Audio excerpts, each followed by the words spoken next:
Le sport dans sa diversité, le sport bien sûr, nous parlons de deux grandes thématiques en ce jour, merci de nous accueillir, nous parlons de football avec la D2 qui a démarré bien évidemment en cours de semaine, nous évoquons également la D1 qui se poursuit avec le 11e chapitre à suivre ce week-end. La seconde thématique qui nous intéresse, il s'agira bien sûr du handball, nous serons avec l'entraîneur principal d'Espoir Handball Club qui nous vient d'Agoezongo, de parler justement de la genèse du club, des difficultés, des défis et des ambitions de cette formation. Ce sera dans Club Sport Santé. Merci de nous recevoir. Tout de suite, la première fenêtre et on y va.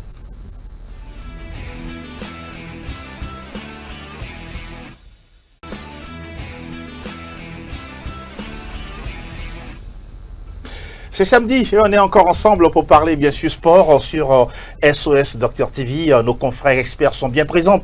Etchevi Tengue, il est là à ma droite, il est bien frais comme toujours. Bonjour Etchevi. Bonjour Radio, bonjour à toutes et à tous. Vous vous portez comment? Ça va Plein fort. Tout tranquillement? Oui, ça va. Ah oui, ben si il vous est donné de jouer 90 minutes, là vous allez le faire Non, sur le terrain? Non, pas du tout. Pas 90 minutes. Pas Pourquoi pas? 45 minutes. 45, c'est bon. Il va laisser les 45 autres à Délaïté. Bonjour à vous. Bonjour Angelo, bonjour à Tchevi, bonjour à nos téléspectateurs qui nous suivent un peu partout. Ça fait plaisir de vous avoir. Non, le plaisir est partagé. Foot Gaillard. Oh oui, ça va. 45 minutes, c'est bon. 45 minutes, c'est bon. Même 25, je suis preneur. Non. Ah ben à chacun sa forme. Hein. En tout cas, l'essentiel c'est d'être en bonne santé. Et nos joueurs également le sont. Et voilà pourquoi ils ont bien démarré la D2 de football avec messieurs la première journée, avec les différents résultats enregistrés lors de cette première journée. On va s'intéresser aux enseignements justement de cette sortie inaugurale des clubs au niveau de la D2, au niveau de la zone sud et au niveau de la zone nord. De l'AIT, quand on parle d'enseignement, oui, qu'est-ce que vous avez retenu de bien, on pourra dire, pour cette première journée de la D2? Oui, engagement tout simplement. Les joueurs ont envie de démontrer ou bien de montrer leur talent sur les différents pélos. Si vous prenez le match à Gaza, Ange Agbossime avec 2 buts, outre les 2 buts, Ange aussi a montré des belles choses. Si vous irez à Agbossime et à Blogame, je voulais dire, oui. Asfosa Maranatha, même si Maranatha est venu battre Asfosa à domicile, on a vu une équipe d'Asfosa qui a la volonté, qui veut tout simplement montrer sa capacité, mais la dame chance n'a pas accompagné au nord. Vous avez vu une pléthore, une avalanche de buts entre Kakadl et Koroki Métété de Tchamba, sans oublier le duel entre Semassi de ce côté, US Koza qui a promis ou bien qui nous a montré beaucoup de rebondissements, mais bon, c'est une journée de deuxième division qu'on a vécu avec beaucoup de satisfaction parce que les attaquants ont véritablement montré leur talent, en tout 20 buts sur l'ensemble des 6 rencontres, et il faut tout simplement louer ou bien un chapeau à ces attaquants-là qui ont su véritablement être efficaces devant les buts. Dès là, on parlait tout à l'heure, 20 buts en 8 matchs, aucun 0-0, même s'il y a eu ce nul entre Semassi et puis la formation du Escosa, on pourra dire que ça démarre tambour battant. Oui, ça démarre de la plus belle des manières avec une formation de Agaza qui s'est signalée également. On parle d'autres équipes qui ont eu à gagner. Écoutez, quand on parle de la D2, c'est tout de suite la montée. Donc, toutes les équipes veulent tout de suite montrer leur vrai visage. Et chercher les 3 points, c'est ce qu'on a vu, même s'il y a eu quelques déceptions au niveau de ces équipes-là qu'on a eu à citer la fois dernière comme favorites. Nous sommes dans une compétition où c'est juste une course, où il faut juste bien démarrer pour atteindre quand même l'arrivée, même si ça démarre mal. Mais aussi, on peut perdre au début et finir champion. Et finir champion, bon, rien n'est encore fait. Quand vous écoutez Aménito à côté de la Sfosa qui dit, voilà, il y a eu quand même un essai de confiance pour ces hommes, parce qu'il va sentir que voilà, ils ne s'attendaient pas du tout à cette surprise-là à domicile face à Maranatha qui s'est bien voyagé. Bon, tout compte fait, c'est la D2 qui est lancée. Vivement qu'on continue au niveau des attaquants à marquer beaucoup plus de buts pour dire aux attaquants de la D1 Lonato comme quoi il y a derrière des attaquants qui parlent en D2, du coup On va féliciter la Fédération togolaise de football, tous les présidents qui ont quand même mis les moyens en place pour que cette première journée ait lieu. Exact. Vivement que les journées puissent enchaîner et qu'on ne voit pas des problèmes tout de suite se signaler au niveau de certaines équipes. La réalité, messieurs, c'est que la D2 va se jouer tous les mercredis. Hein. C'est pas mauvais. Oui, c'est pas mauvais. On a quand même des stades qui sont aujourd'hui utilisés par pratiquement 3-4 équipes. Où la D1 c'est les samedis et dimanches, la D2 parfois c'est le mercredi et le jeudi, voire même vendredi. Je crois que c'est un disparting qui va obligatoirement permettre à ces clubs-là d'être beaucoup plus en jambes et d'être dans de bonnes conditions pour voyager et recevoir des équipes à domicile. Donc pour moi c'est quand même un bon programme pour permettre à toutes les équipes d'être dans une bonne condition. Le défi également, au-delà, oui, au-delà de ça, ça relance encore le problème d'infrastructure que nous disons à chaque moment qu'il va falloir que l'État togolais nous aide à construire des pelouses. Par exemple au nord, pourquoi pas un autre stade pour colmater les brèches, parce que si vous prenez au nord, c'est le stade municipal de Kara et le nouveau stade de Welo. On peut citer Sokoré. Oui, Sokoré, bien sûr. Stades-là que plusieurs équipes en tout, 10 ou bien 8 utilisent au nord. Il va falloir qu'on allège un peu les charges pour ces ça c'est des choses qu'on ne cessera jamais de répéter, de dire. C'est une politique sportive en fait. On peut prendre aujourd'hui 2-3 ans, comme quoi dans les 3 années, on va au moins avoir 3 stades dans le pays. Et surtout au nord, parce qu'au nord, on a l'impression que les équipes, c'est juste des échanges, je joue samedi, je joue dimanche. Alors que pour avoir des recettes, surexploité, pour avoir des recettes au niveau de ces équipes-là, il faut un stade proprement. Pour ces équipes-là, malheureusement, on n'a pas ça au Togo. Je crois que les premiers responsables, ils pensent énormément, parce qu'on n'en demande pas mieux. Le sport aujourd'hui est une vitrine pour le développement d'un pays. Qu'il le fasse si vite, parce que la jeunesse, quelque part, ça n'encourage pas trop à rester au pays où aujourd'hui on voit nos jeunes joueurs aller au Ghana, au Bénin, en Côte d'Ivoire jouer. Non, mais quand on aura des bons stades proprement dit, il y aura cette envie, cet engouement autour pour permettre à ces jeunes-là de rester et de contribuer bien sûr au développement du football au Togo. Ce qui est réel, le football, quand il est beau à voir, ça dépend largement également des infrastructures et surtout des pelouses qui sont mises en place, et nous continuons en tout cas à exhorter le ministère des Sports à pouvoir mettre en place justement ces infrastructures pour bien sûr toutes les disciplines, y compris bien sûr le football. Messieurs, on ne va pas faire de transition, on reste toujours dans le giron du football. Cette fois-ci, on va à l'étage supérieur, on évoque la première division de football, la D1 Lonato, avec ce match très intéressant, a priori sur le papier, le leader, l'Entente 2, qui réserve, on pourra dire, son accueil à l'équipe de l'ASK. Que voyez-vous? Les jaunes bleus de Côte d'Ivoire compris qu'on a quoi à Djololo. Si ça doit être à Djololo, parce que dans ça on retrouve à Djololo, on retrouve le gros. Je crois que cette équipe de Cedro, que l'entraîneur nous montre au fil des journées, qu'il est capable de se prendre n'importe quel adversaire. Donc pour moi c'est un gros choc. Et tous les matchs aujourd'hui sont à enjeu, où il faut juste gagner pour prétendre rester au haut du tableau. L'entente de, quand vous écoutez tous les discours au sortir des matchs de Cedro, c'est jouer le maintien au haut du tableau. Jouer le maintien au haut du tableau, c'est aller titiller la première place. Ils sont capables de battre l'ASK? Ils sont capables. Aujourd'hui, l'Entente n'a peur de qui que ce soit. Et ils ont quand même prouvé au fil des 10 dernières journées, comme quoi ils sont capables de gagner toutes les équipes possibles. Donc l'ASK, même si ça ne prend pas tout de suite avec les victoires alignées, je crois que cette équipe reste égale à elle-même, où l'Entente doit énormément se méfier, parce que c'est une équipe qui sait voyager. L'ASK, donc ça reste un match ouvert pour ces deux formations, juste rester concentré du début jusqu'à la fin, parce que l'Entente, quand vous prenez un peu l'ossature offensive et défensive, vous êtes toujours plein de l'attaque, de l'attaquant qu'il fallait, l'attaquant qu'il fallait, oui, mais c'est une équipe qui crée pas trop d'occasions. Ça vient au milieu de terrain avec un joueur pas tout à fait dangereux en attaque, mais défensivement, on sent un tout petit peu de fébrilité avec des joueurs qui commencent à montrer ce pépin physique-là. Oui. Je peux te Napo Tchassanti et Thierry Kourinta. Oui. Ça peut dépanner avec Ago Israël également. D'accord. Un gardien qui est trop hésitant à ses sorties. Bon, ils y travaillent là-dessus. Je crois qu'on retrouvera une équipe de l'entente encore déterminée. Mais attention, ASK, au stade municipal, attention. Ça parle fort. Attention, Espoir qui est allé gagner à l'ASK, attention, l'ASK peut régalement débarquer dans la capitale pour faire mal. Je vous ai vu prendre des petites notes sur ce match.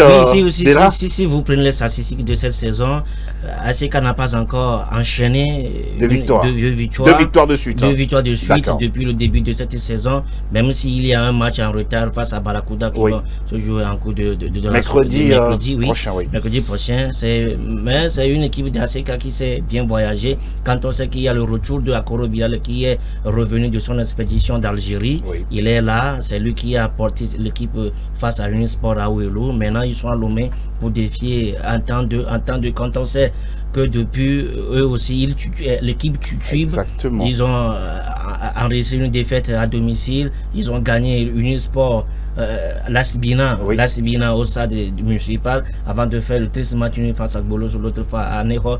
Donc c'est une rencontre qui est très ouverte entre les deux formations, mais attention ASK ne viendra pas Lomé en victime expiatoire, il viendra aussi pour chercher les 3 points, mais quitte à attendre d'être sur ce qui vivent pour contrarier aux vérités offensives de cette formation d'ASK. Que le meilleur gagne. Ouais, ça. On reste avec vous, Dela, pour parler du match Gomido. Gomido qui également sur ses derniers matchs ne perd pas, mais qui fait des nuls et qui aura besoin de gagner face à Doumbé, qui, à la maison, ne va pas très très fort. Oui, mais c'est une équipe de Doumbé qui, à la maison, essaie d'être oxygénée parce que l'équipe a fait beaucoup de voyages à l'intérieur du pays pour jouer ces rencontres, mais à domicile, cette équipe de Doumbé essaie, même si c'est 2-1 ou bien 1-0, l'équipe prend ça. Donc face à Gomido, il va falloir que Gomido fasse énormément attention parce que Doumbé va vouloir gagner pour faire une bonne santé au niveau du classement parce que bientôt la fin de la phase aller. Donc Doumbé avec ce tas de problèmes va essayer de gagner pour être en vie, histoire d'aborder la seconde partie du championnat sur des bonnes auspices. Vous voulez parler de faire preuve de résilience avec tous les problèmes qu'ils ont autour, déplacements, primes et tout. Vous pensez qu'ils sont dans les meilleures conditions pour jouer face à Gomido? Oui, parce qu'il n'y a pas de problème sans solution. Il y a une semaine comme ça, les problèmes sont là, au vu au sud de tout le monde. Maintenant, en amont, je crois que les dirigeants ou bien les ressortissants de cette ville de Mango ont mis la main dans la poche pour aider cette formation de Doumbé. Mais on ne sait, je ne sais pas aussi, mais je crois que la sérénité aurait revenu dans le camp de Doumbé pour bien aborder cette rencontre face à Gomido. Que je dis que attention à Gomido parce que Doumbé peut sortir ses artilleries à n'importe quel moment. Moi, je mise beaucoup sur Gomido parce que c'est une formation qui s'est voyagée également à la maison. On sent une formation beaucoup plus en pression avec les supporters. Et quand vous voyez Abalodossé s'exprimer après les matchs, c'est un entraîneur qui se sent mieux à l'extérieur parce que c'est libéré un peu plus. Il n'y a pas de cris derrière comme quoi vous devez à tout prix gagner. Donc c'est aujourd'hui une formation de Gomido qui doit chercher à retrouver son élan d'antan parce que quand on prend de la ville de Palimé, c'est quand même une grande ville. Retrouver une seule formation en D1 aujourd'hui qui peine à enchaîner les victoires rien que des nuls sur ces dernières journées. Je crois que c'est de trop. On a eu quand même une difficulté en termes de partie de saison. Maintenant, ça commence par venir un tout petit peu. Il faut rester toujours concentré. Face à Doumbé, bon, c'est un lion blessé à la maison qui peut à tout moment rougir. Du coup, il faut rester sur sa garde et être très très méfiant face à Doumbé. J'aime bien l'image, un lion blessé à la maison. Et si vous voulez justement le taquiner, attention à vous. On se demande si Asco est aussi blessé. Asco va jouer à la maison face à l'AC Barracuda. Barracuda qui a décroché récemment sa toute première victoire de la saison. Comment voyez-vous justement ce duel? Je vois un duel très ouvert parce que quand on prend AC Barracuda, on a retrouvé un peu la confiance. La confiance suscite en même temps que les joueurs puissent être en mission. Cette mission, c'est de dire que voilà, nous avons une victoire, à nous d'aligner une seconde pour pouvoir prendre la saison à bras le corps. Aujourd'hui, quand vous prenez l'équipe d'Asco, ça tâtonne énormément. Il reste l'équipe championne en titre. À domicile, l'équipe manque 5 un fois tout petit... champion en titre. Hein. Oui, ça manque un De tout manière petit peu consécutive. de motivation, de détermination, d'envie. Est-ce que l'ASCO a affiché encore la même ambition de ce sacré champion? Vous la mettez favorite face à Barracuda? Non, pas tout à Non, fait. Pas d'accord. tout à fait, parce qu'à domicile, on a senti face au CDF Aknou que cette équipe elle est prenable. Oui. Donc, AC Barracuda qui retrouve Yuri Justin, qui va retrouver Oui. également son ancienne équipe. Merci beaucoup. Donc, il y a de quoi retrouver une motivation supplémentaire pour faire mal à son ancienne équipe. Donc, ça reste un match très ouvert où je mets 50-50. Bah, Ouais, match nul. non, je vois pas un match nul, moi. Ah, d'accord. Je vois une victoire, Mais, mais ça penche un tout petit peu vers AC Barracuda. Ah, d'accord. Il s'est Ouais. enfin mouillé. Yéré Justin, parlons-en. Oui, il est juste. Qui a marqué la dernière fois pour l'AC Barracuda. Et il retrouve Asco. Hein. Oui, Il est là. il est Justin qui retrouve Asco après son périple Oui. du côté de l'Algérie, non de la Tunisie. À Tunisie, oui, il était en Tunisie. Oui, parce qu'il est revenu au sein de cette équipe de Barracuda qui a enregistré sa toute première victoire la journée écoulée. Oui. Maintenant, Barracuda va voyager sur Kara pour défier Asco. Moi, je vois Barracuda peut-être aller en Kikiné ou bien revenir avec les 3 points de la partie, parce que c'est une équipe qui a pris beaucoup de la confiance, qui a été oxygénée, Oui. avec les discours des membres du bureau qui se sont impliqués. Ah. Oui, qui se sont impliqués. Ils ont compris maintenant. Oui, ils ont compris maintenant, D'accord. avec Wadja Lantam, avec son discours, pour booster le moral de ces joueurs. Messieurs, c'est possible. Oui. Il faut aller chercher cette victoire-là face à Asco de Kara. Asco de Kara qui tue, et il est sur des béquilles depuis quelques journées. Maintenant, est-ce que Barracuda va pouvoir revenir à Lomé avec les 3 points? C'est ce que vous souhaitez. C'est ce que je souhaite. même si vous supportez pas le club. Oui, pour que je supporte On remet pas. pas Vous, quand c'est même, espoir de Thiévier. Ah, on ben, ne remet pas quand même en cause le statut d'ASCO, mais quand une équipe va mal, il faut en profiter. N'est-ce Et pas? aujourd'hui, l'occasion est présentée pour la Oui. Barracuda. De sortir de la zone rouge. Peut-être un pourquoi sursaut d'orgueil au niveau Pourquoi pas? des zones noires de la COSA. La COSA. Qui sait, elle est capable de rebondir à chaque moment. Surtout à qu'il y a cette une équipe d'Asco. lenteur au niveau de la défense d'Asco de Ah, Kara oui. avec Adessi et autres là. Ouais, merci à Agrien, le technicien de CDA. Ah oui, c'est lui qui l'a dit.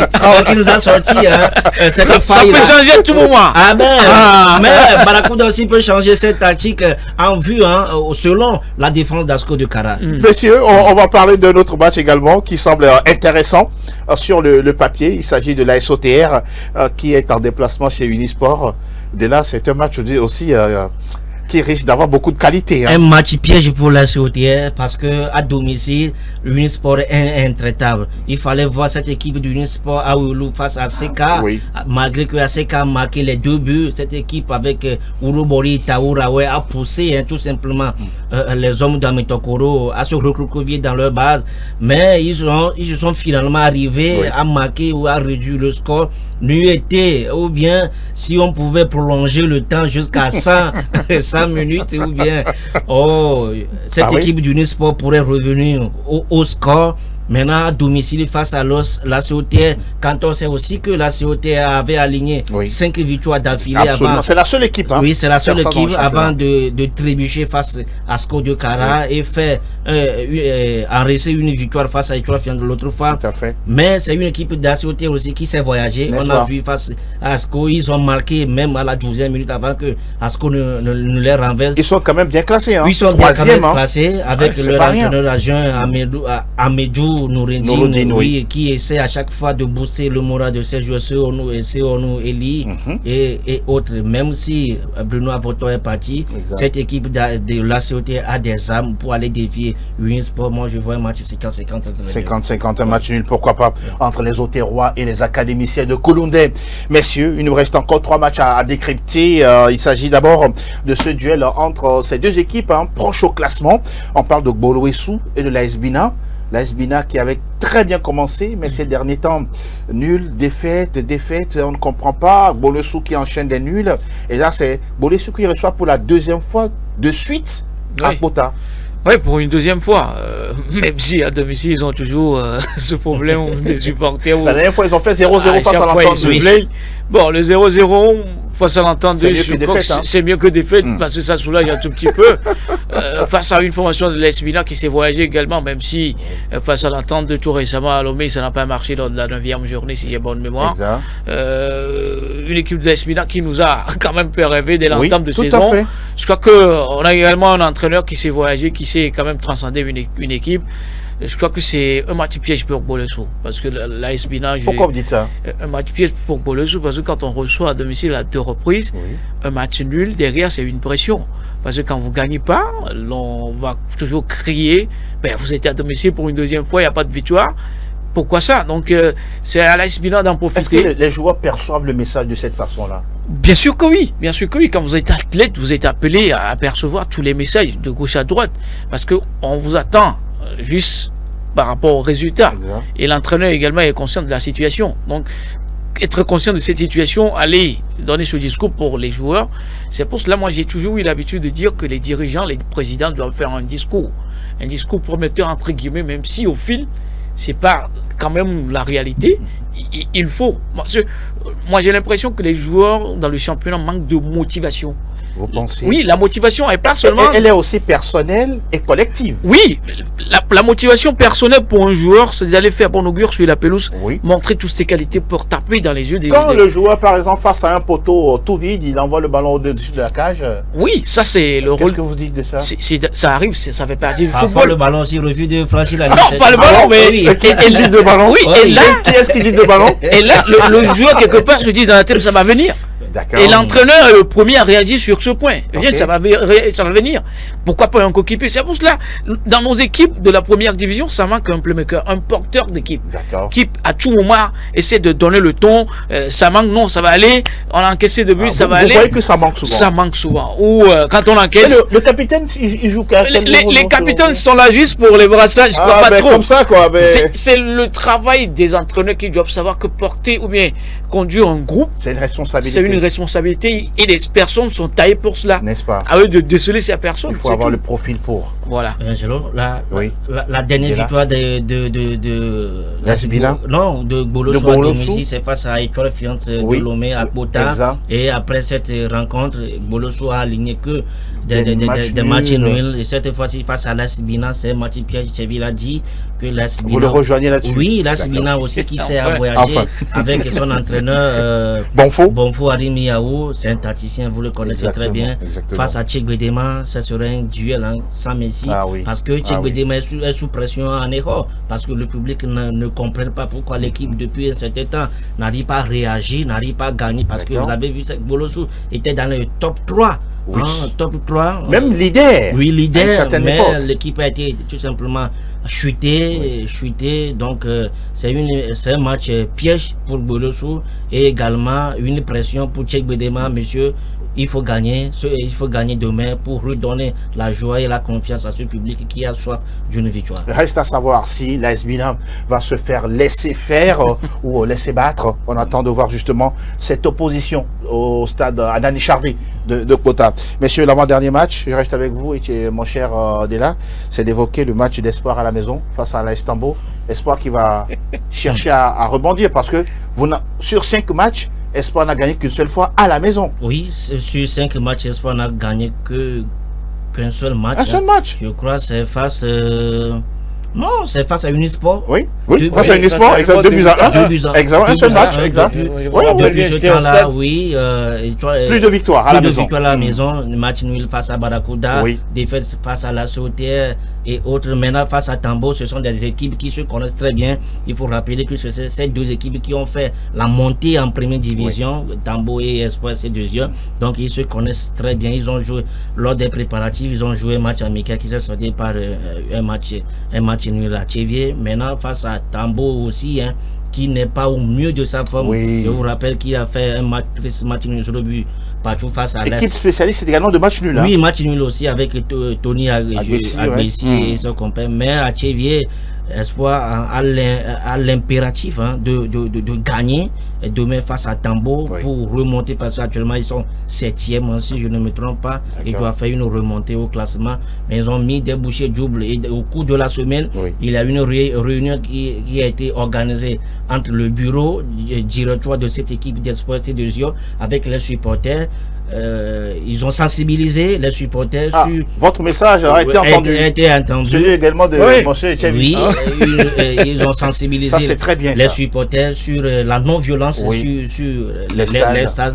Peu importe le stade, peu importe le résultat du match, il va falloir que les supporters des FC des Yeux acceptent le verdict. C'est ce que Paul Djoka, le manager de cette équipe d'Espoir des Yeux, et l'arbitre Djaoupé Claude, sans oublier Fabrice Dabla, ont transmis aux supporters d'Espoir et de Zion, mais au finish les supporters se sont réjouis du fait. Mais on attend de voir. Oui, mais après le match face à Tambo. Oui, là on les attend. Oui, j'ai la foi parce que on n'est pas à l'église. Oui, mais vous avez la foi. À 80% le message est passé. Le message est passé. Moi-même j'irai demain à Tchevier pour constater des bisous si le message de Paul Djoka ou Djaoupé Claude et Fabrice Daba a été accepté par le public sportif d'Espoir et de Zion. C'est une très belle initiative. Franchement, nous saluons les responsables d'Espoir et de Zion. Ils nous ont écouté ça.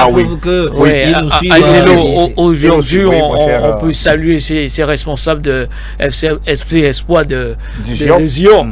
C'est emboîté au niveau des autres équipes également. La sensibilisation, surtout, motiver ses supporters et leur faire comprendre que voilà, le football, c'est après tout un jeu. Où on peut perdre, on peut gagner avant un match nul. Donc, peu importe l'enjeu, on doit repartir à la maison avec le fair play. Au Togo, on a l'impression que les supporters connaissent pas ce qu'est le fair play. Le fair play, c'est accepter que l'autre gagne également. C'est réserver un accueil chaleureux à l'équipe adverse qui vient. Et vous aussi, vous pouvez aller gagner à l'extérieur. C'est ce que fait. Et repartir tranquillement. C'est ce que fait d'ailleurs. Oui, c'est une équipe qui sait très bien voyager. Face à Tambo, ça reste un match très très compliqué pour FC Espoir à domicile. Surtout que ces supporters sont quand même avertis. Il a déjà laissé les habitudes. On verra bien. On verra très bien, vous l'avez dit. Rendez-vous ce dimanche au stade Dr Kaolo, de Tchevier, pour voir ce match entre Espoir FC du Zion et l'AS Tambo de Dacha. Le dernier match qui nous intéresse, messieurs, à décrypter, l'étoile filante face au CDF Aknou. Comme on se retrouve. Comme on se retrouve, les élèves. On l'appelle la saison écoulée. La saison écoulée, c'était quand même un aller-retour. Cette équipe de CDF Aknou qui a quand même montré un bon visage avec un football chatoyant où à chaque fois qu'ils sont à Lomé, il y a le public qui se déplace pour aller voir du beau football. Je crois que c'est une équipe qui peine en première division.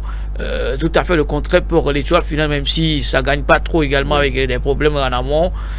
Moi, je vois une étoile filante favorite sur ce match parce que c'est beaucoup plus de l'expérience dans la gestion.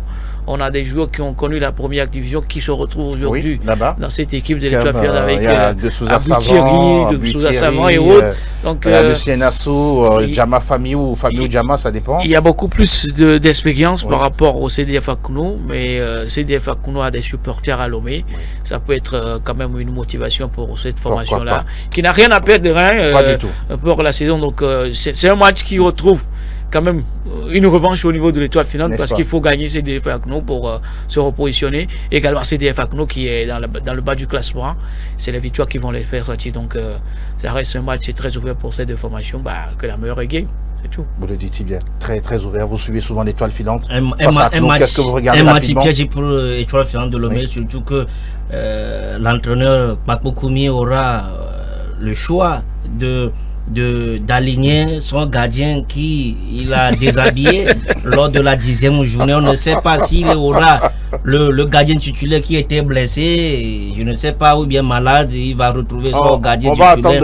On va attendre de voir. Maintenant, il doit être devant CDF sur les qui-vivent. Je vous dis sur les qui. Pourquoi je dis ça? Parce que le CDF Akounou, je sens un déclic pour cette équipe parce que après 5 défaites. Oui, 5 défaites de suite et une victoire face à Sco de Cara, parce que c'est une victoire que personne n'espère voir. Mais ils ont su faire ça face à Étoile. Vous attendez une surprise? Oui, une surprise face à Étoile Finale de Lomé. Club historique. Oui, de gagner Étoile pour être en bonne position et terminer si bien la phase aller afin de redistribuer les cartes pour la phase retour. Que les supporters de l'étoile finale viennent supporter et non insulter. Parce que quand on joue à Gaza, ils restent pas tranquilles. Aujourd'hui, c'est la faute aux dirigeants de l'étoile finale qui aujourd'hui n'arrivent pas à retrouver ce groupe-là. Il faut le mettre en place, structurer les choses au niveau de ses supporters, les encadrer. Un supporter ne peut pas quitter l'autre banc et venir sur le banc de l'équipe adverse pour insulter. Vous n'avez pas tel. C'est face à l'entente de moi, j'ai vu cela. Il va falloir qu'on arrête, même si c'est entre guillemets taquiner son prochain. C'est après le match. Je tiens responsable les dirigeants de l'étoile finale de Lomé parce qu'ils ont donné beaucoup de hockey à ces supporters-là. Trop de largeur. Trop de largeur afin que chaque fois ces supporters se déplacent vers le président pour exprimer leur ras-le-bol. Le coach a fait ceci, ce joueur a fait ceci. Il va falloir corriger tout ça. Vivement. Messieurs, on va aller tout de suite pour regarder le récap. Sinon, le tableau qui nous promet, nous montre bien sûr les affiches de cette 11e journée de la D1 Lonato avec toutes les rencontres prévues samedi, 2 rencontres, Doumbé, Gomido et puis Entente de face à la SCK. Et puis dimanche, le lot des 5 autres rencontres, Asco Barakoda ou encore Étoile Filante Aknour et tous les autres matchs. Rendez-vous à partir de 15h30 et nous serons là encore pour décrypter toutes ces affiches. Retour au plateau pour parler toujours sport, cette fois-ci une autre discipline, le jingle, Actu National, et on se retrouve pour la suite.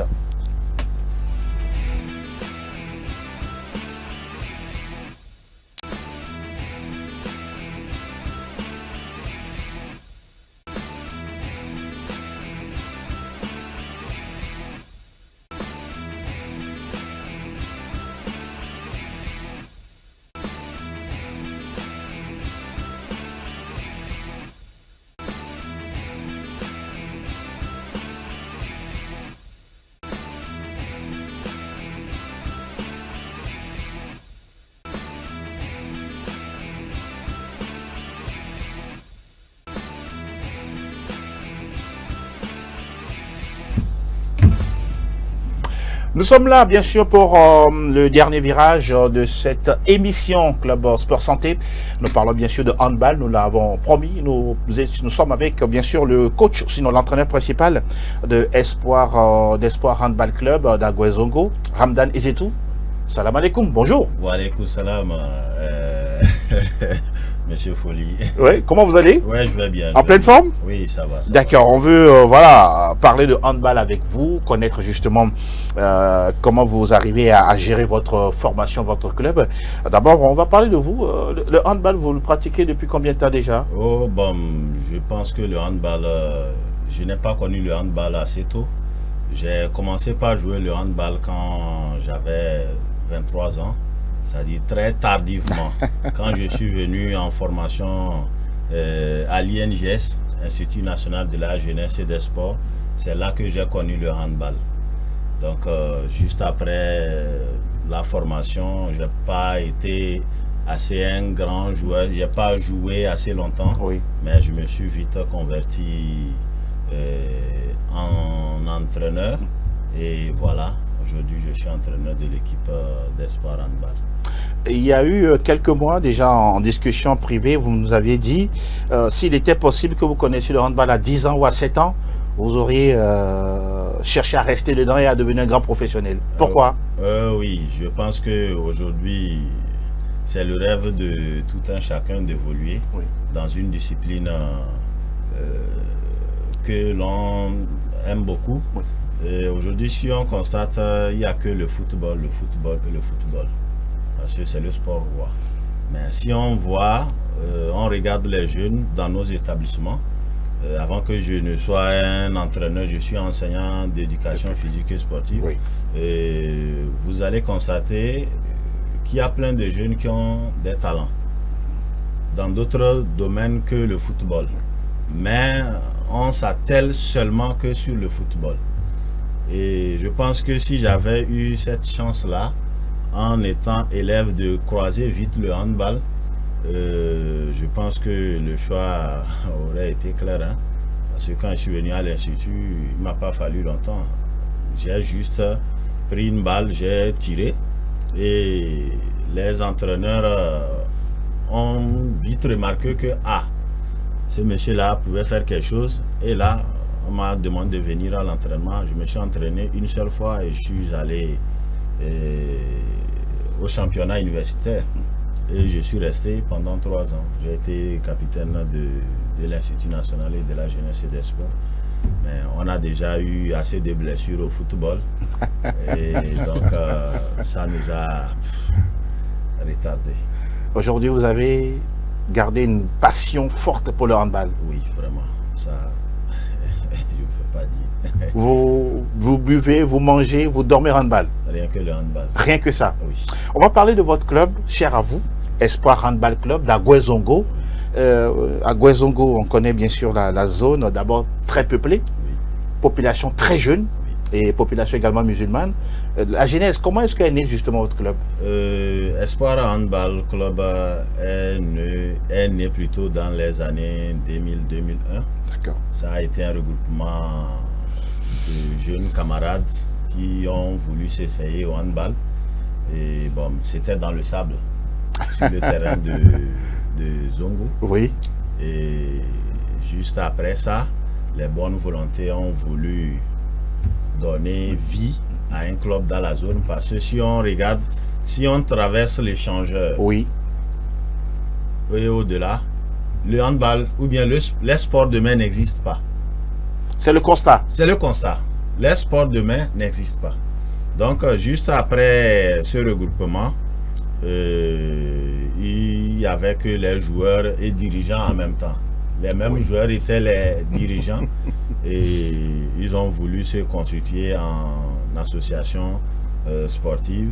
Et voilà, ils ont fait un congrès, ils ont eu un président et voilà, la fédération togolaise de handball a bien voulu soutenir ce club en leur envoyant un entraîneur du nom de Feu Abalovi. Oui.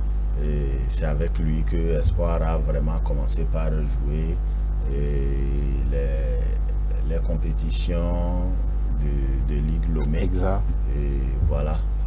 Maintenant, par après, juste après ça, compte tenu des difficultés financières, je peux le dire tout à ainsi, fait, tout à fait. parce que le sport, C'est l'argent. c'est l'argent, les moyens. Donc voilà, il n'y avait pas assez de moyens, donc ça a mis le club par terre. Les joueurs se sont dispersés Oui. et se retrouvaient dans des clubs comme Liberté, Élite, Bourse et Consort pour la suite. Il y en a qui continuent par jouer jusqu'au Exact. jour d'aujourd'hui. Et moi, je n'ai pas connu le handball quand je suis venu à le Espoir handball quand je suis venu à Lomé. À Lomé, oui. Mais j'étais dans la zone, enseignant d'EPS. Et j'ai eu à suivre un doyen M. Boukari, Oui. qui était au centre islamique Zongo. Donc après juste le championnat universitaire, la première année. Là, on vous voit avec vos enfants, hein, avec les médailles au cou. Hein. Ah oui, c'était pas longtemps. Oui, dans un championnat Oui, de la Ligue. oui, de la Ligue. De la Lomé. Ligue, Lomé. C'était la finale. Médaille d'or. Médaille d'or. Médaille d'or. Oui, Ah, médaille félicitations. d'or. Les juniors. Félicitations. Merci. Ah oui. Continuez. Donc, quand je suis venu à Lomé, bon, en pleine formation, j'étais optionnaire handball. Bon, à l'Institut, il fallait choisir une option Exact. et maintenant évoluer là-dedans. Moi, j'étais dans ma zone, dans un établissement où il y a les installations, mais il n'y avait pas de sport de main. Demain. Donc voilà, j'ai commencé par initier les enfants, je peux dire, depuis 2016. Oui, ça fait maintenant 7 ans. Oui, depuis Comme ça. 2016, Ouais. j'étais C'est- là. 9 ans déjà. Ça fait 9 Oui, ans. ça dépasse. Ça 9 ans. dépasse. 2016. 2016. 2016. Oui, allez-y, allez-y. Donc j'étais là avec Ça fait 8 ans. j'étais là avec les enfants, je m'entraînais, tout ça là. Bon, moi, mon objectif, c'était de former les enfants et maintenant de nourrir les clubs qui existent déjà. D'accord. Dans mon intention, Genre un c'était- club pépinière Oui. formateur. et nourrir les autres clubs. En contrepartie, Oui. ils vont me donner le matériel. et puis Exactement. je vais continuer Continuer. la formation Mhm. parce qu'il n'y a pas que le football, Exactement. selon moi. Donc, c'était comme ça. Les anciens d'Espoir m'ont abordé. Oui. Ah, c'est là qu'ils m'ont expliqué qu'il y avait un club qui a vécu il y a assez longtemps, donc ils aimeraient qu'on renoue. D'accord. Et qu'on voit dans quelle mesure nous allons évoluer. Oui. Bon, j'ai dit, il n'y a pas de souci. Moi, si la première des choses, c'était de faire vivre le handball dans la zone et maintenant fournir les autres équipes, ok, pourquoi pas, nous-mêmes, nous allons lancer l'équipe et voilà, c'est comme ça que c'est parti et aujourd'hui, on est là. Et vous continuez à travailler avec ce club avec passion, détermination et beaucoup d'envie.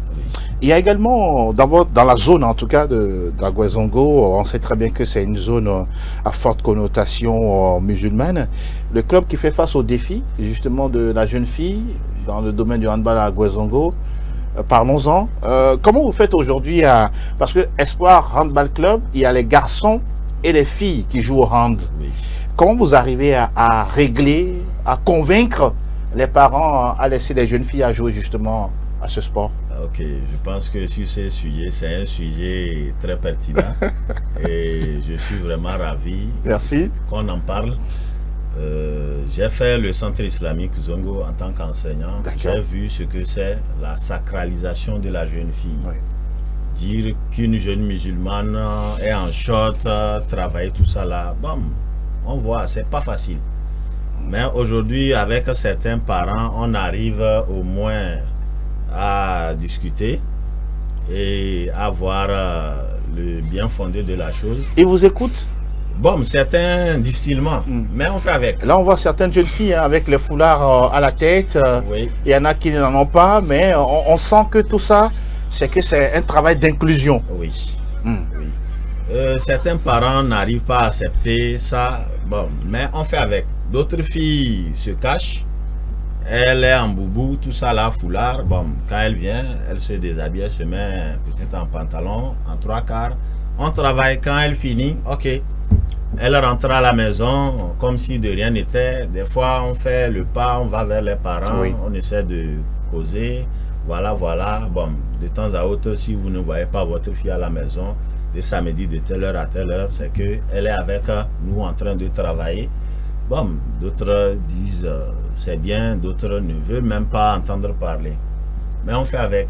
Aujourd'hui, est-ce que par exemple à votre niveau, il y a des fiches d'adhésion pour créer une forme de confiance entre les parents et les enfants, entre les enfants et justement le club Handball Espoir? Oui, nous avons une fiche d'adhésion où le joueur ou bien l'enfant vient, on fait... comment l'appelle-t-on, on renseigne la fiche. Exact. Et maintenant, on donne aux joueurs d'aller faire signer par le parent. Tout à fait. Mettre le numéro. Exact. En cas de quinzilia. Bon, chez certains, ça passe. Chez d'autres, ça ne passe pas. Mais je pense qu'aujourd'hui, nous sommes en train de survoler cette situation. Les gens ont commencé par accepter que la jeune fille puisse pratiquer le sport. Et ça va dans leur avantage. Absolument. J'avais commencé avec des filles qui sont asthmatiques. Aujourd'hui, oui. Ok, la maladie commence par disparaître. Elle peut faire tout un match sans sentir les effets. Exactement. Et je pense que c'est ça même qu'on met devant pour pouvoir convaincre certains parents. Et tu as vu le discours, ou bien les déclarations de Ramdan et Zetou? Vous avez sûrement une question à son endroit? Pas tout à fait. Une analyse. Une question, mais félicitations d'abord, parce que c'est pas donné à tout le monde d'être si passionné, même si dans le tard, il a pris quand même le train en marche. Aujourd'hui, il est quand même dans une bonne destination qui lui ouvre toutes les portes possibles, parce qu'il est devenu aujourd'hui un éducateur. Un éducateur, c'est celui-là qui définit un peu l'avenir de l'enfant. Pas seulement qu'à la maison, on doit définir ces avenirs-là, mais avec quelqu'un d'autre, on peut le faire. C'est ce qui arrive avec notre coach. Le véritable problème au Togo, c'est les infrastructures. Et il a parlé tout à l'heure que dans le quartier d'Agoy-Zongo, le sport de main n'est pas tout à fait pratiqué. C'est la faute aux infrastructures. Quand vous sortez dans les quartiers, vous n'allez jamais voir un terrain de handball, de basketball en tant que tel. C'est rien que de football. Aujourd'hui, les terrains de football aujourd'hui sont réservés à une population entre guillemets qui à un moment donné s'accapare cela et construit une maison. Et on se dit, ben, qui lui a dit de construire? Personne.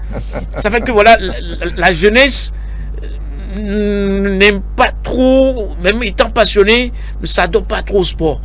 Il faut quand même repartir les choses, créer ou bien mettre les infrastructures en place, surtout des matériels. Aujourd'hui, on a eu un président qui fait le comeback, Auguste Dogbo, qui est à la tête de cette fédération togolaise de handball.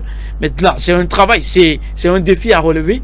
Au moins, aller chercher ou à être partenaire de nos municipaux, avec les maires, les mairies aujourd'hui, qui doivent aujourd'hui prendre ces responsabilités-là pour pouvoir apporter ce plus-là au niveau des infrastructures dans leur communauté. Du coup, ça va quand même appeler ces enfants-là, se dire que voilà, il n'y a pas que le football, il y a d'autres disciplines où aujourd'hui ils parlent de ces enfants-là qui souffrent d'asthme. Et on nous a toujours conseillé de faire le sport et qu'en pratiquant le sport, on peut se guérir d'une maladie. Donc, félicitations que le travail continue. C'est pas facile. Surtout que c'est pas aujourd'hui l'argent qui est gagné tout de suite. Pas du tout. Mais quand on n'est pas passionné, on peut pas y arriver. Donc, la passion ouvre beaucoup de portes. C'est pas que l'argent. Il y a beaucoup de portes qui s'ouvrent. Donc, pour moi, beaucoup de courage parce que les enfants, il a parlé tout à l'heure également des parents qui n'aiment pas que leur petite fille sorte pour aller pratiquer la discipline. C'est compliqué parce que pour un parent, sa jeune fille, c'est faire les études et aller se marier et trouver des choses. Donc, ramener quelque chose à la maison. À la maison, mais quand ce sera une discipline beaucoup plus pratiquée dans le quartier, le parent sera obligé parce qu'il y a tous les enfants qui y vont. Donc, ça reste un défi à relever. Vivement que Allah nous prête vie pour que cela puisse se réaliser. Inch'Allah, comme on dit.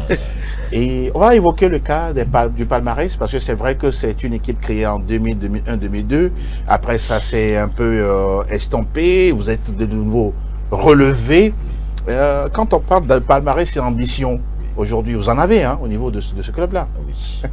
Bon, si on veut parler de palmarès, je peux dire que c'est la première fois dans l'histoire de Espoir Handball qu'on a eu à être médaillé d'or lors du championnat de Ligue Junior. Donc je peux dire que nous ne sommes qu'au début. Et aujourd'hui, pour certains, c'est la première saison que Espoir a fait son apparition. En compétition. Et de là, commencer à aller titiller des grandes équipes. Beaucoup n'en revenaient pas. N'est-ce pas? Oui. Et je pense que nous sommes là et nous allons continuer par être là. Et les ambitions aujourd'hui, c'est de se mettre au sommet du championnat togolais et voir au-delà. Envoyer les jeunes là, à l'extérieur, avec les moyens, si possible. C'est possible, hein? Là, on voit par exemple l'équipe féminine qu'on a vue tout à l'heure. Ça, c'est intéressant.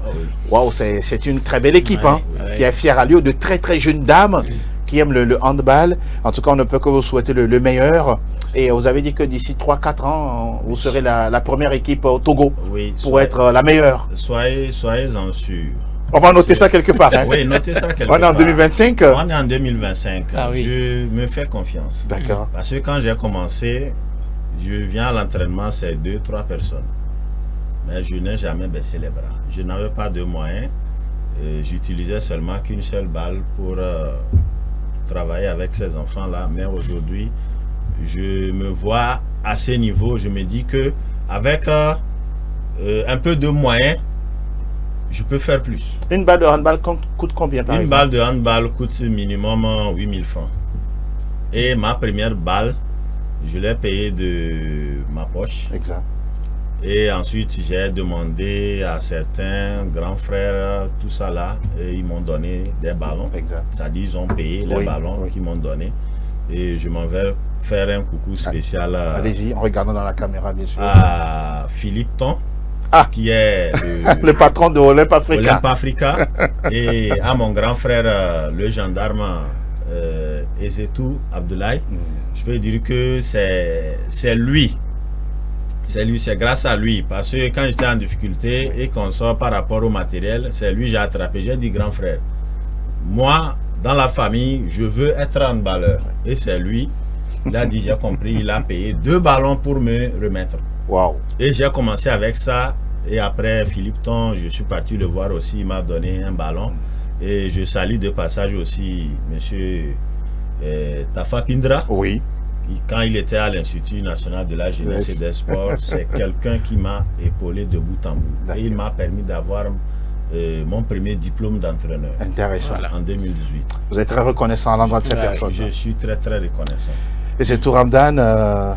On espère vous retrouver très bientôt pour parler encore de cette discipline.